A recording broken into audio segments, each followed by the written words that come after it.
There's another important practice, a healing practice that shamans do, and that is called curse extraction or curse healing. Um,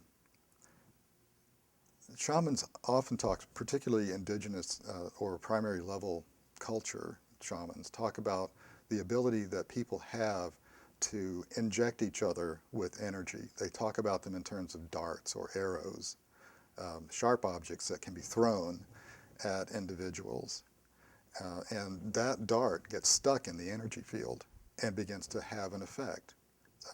An analogy of that might be a virus in a program, so that the computer is not running right because there's something that's running in the background that's unknown, and the individual may not even know that the curse is functioning or operating, or that there's even such a thing, but they just know that something is not right.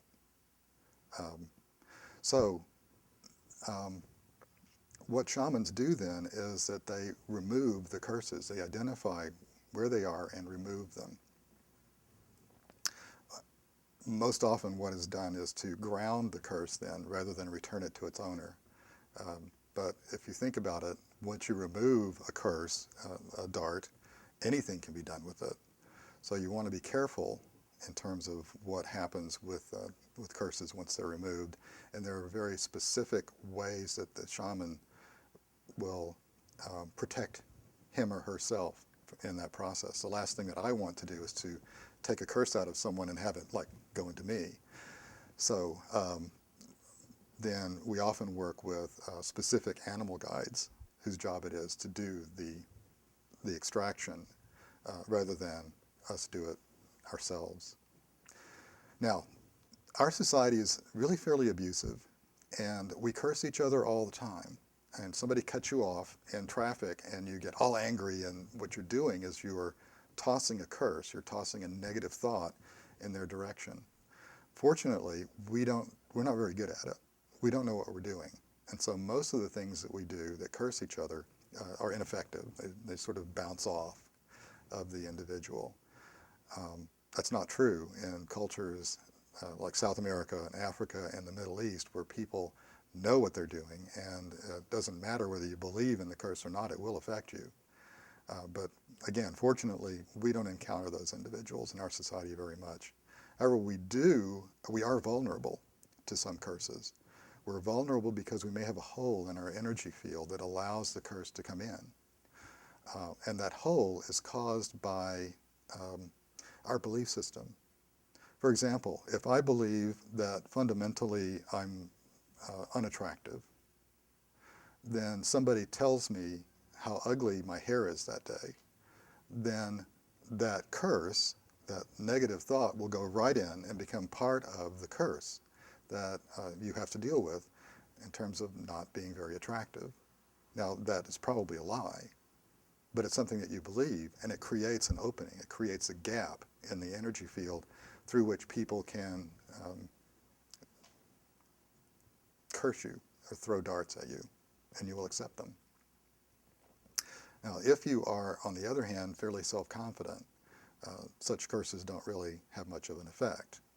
If you are pretty well intact, it doesn't matter very much as an adult.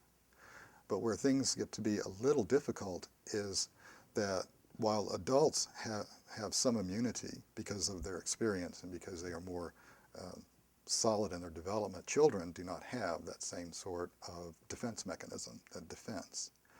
And so children are extremely vulnerable to curses and negative thoughts or negative impressions. Particularly that's true for mom and dad. Mothers and fathers are extremely powerful to young children. They hold the power of life and death. And so when mom or dad get angry, the child may be hurt. Unintentionally, of course. Parents don't necessarily choose to harm their children, but the child is vulnerable. And so mom or dad is angry and shouts at the child for something that's completely unrelated, perhaps. And maybe they had a bad day, but the child is playing with a toy that's making a lot of noise, and mom or dad yells at them and tells them to go to their room. Well, the child has no way of understanding that. And so we'll bring that in, we'll incorporate in that negative energy, and that becomes a form of curse. So adults, mothers and fathers are a significant source of inadvertent curses. But children also, friends, children are really mean to each other. And when someone is vulnerable, children, their friends, can harm them in exactly the same way. Teachers are exactly the same.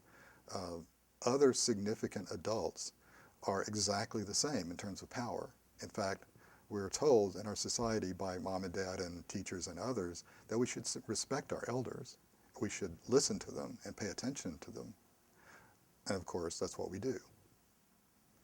So often as not, by the time we get to be 4 or 8 or 12 or 20, we have a significant number of curses that are running around that we need to work with, we need to deal with, and that affect our lives.